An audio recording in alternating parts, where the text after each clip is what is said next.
নমস্কাৰ, মোৰ চেনেললৈ আপোনালোক সকলোকে স্বাগতম জনালোঁ। মই আজি আপোনালোকৰ আগলৈ এটা নতুন ভিডিঅ' লৈ আহিছোঁ। আমাৰ ইয়াৰ বাৰীৰ তামোল আজি পাৰিছে, চাওকচোন।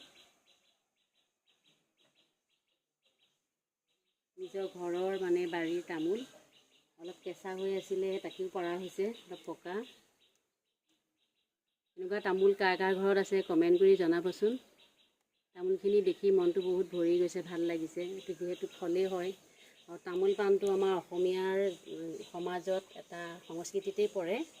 ধৰ্মীয় অনুষ্ঠানৰ পৰা আদি কৰি সকলো মঠ মন্দিৰ সকলোতে তামোল পাণটোৱেই প্ৰথমতে দিয়া হয়।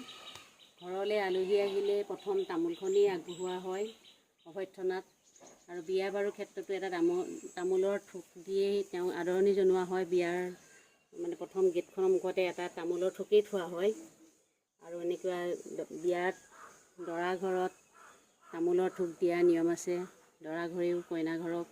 সেই তামোলটো মুঠতে আমাৰ এটা সংস্কৃতিৰ বস্তু, এই বহুত ভাল লাগে। সেৱা সকাম পাতিলে ঘৰতেই হওক বা নামঘৰতেই হওক, প্ৰথম তামোল পাণটোৱেই ভগৱানৰ ওচৰত আগবঢ়োৱা হয়। আৰু কেতিয়াবা সেয়া গুৱা দণ্ড বুলি কোৱা হয়, গুৱা দণ্ড।